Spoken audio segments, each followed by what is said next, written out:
Il-gvern għadu għaddej bil-kampanja tiegħu biex jagħti x'jifhem li għandu kollox ippjanat għal bidu ta' sena skolastika ġdida fid-dawl tal-isfidi li ġabet magħha l-pandemija, xi ħaġa li kulħadd tissajlu li rrealizza li mhux il-każ. Fil-fatt ftit jiem qabel ma suppost kellhom jiftħu il-bibien tal-iskejjel, is-Segretarju Permanenti fil-Ministeru tal-Edukazzjoni Frank Fabri ħafideħ l-aqwa ħin fuq ix-xandir tal-Istat biex jispjega x-xogħol li qed isir. Iżda anke hawn jidher biċ-ċar kemm il-Gvern waqa' lura u li fil-verità qatt ma kellu l-ebda pjan fuq dan is-settur sensittiv li affettwa saħħet uliedna u l-edukaturi tagħhom. Fl-intervista twila 5 minuti waqt il-bulettin tal-aħbarijiet fuq ix-xandir tal-Istat, Frank Fabri konferma li l-Ministeru għadu lura fil-proċess għal ftuħ tal-iskejjel, tant li għad ta' skejjel għadu qed isirilhom il-proċess ta' risk assessment.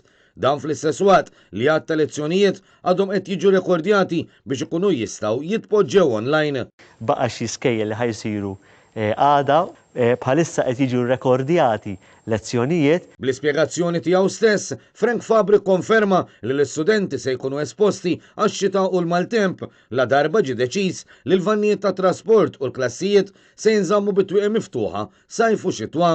Il-vetturi kollha se jkunu miftuħin bl-arja kundizzjonata tiċċirkola li tkun hemm il-ventilazzjoni sajf u xitwa anke jekk tkun niżla x-xita l-istess l-iskejjel tagħna, il-klassijiet, il-kurituri kollha jridu jkunu miftuħin u se jinżammu miftuħin anke jekk tkun nieżla x-xita.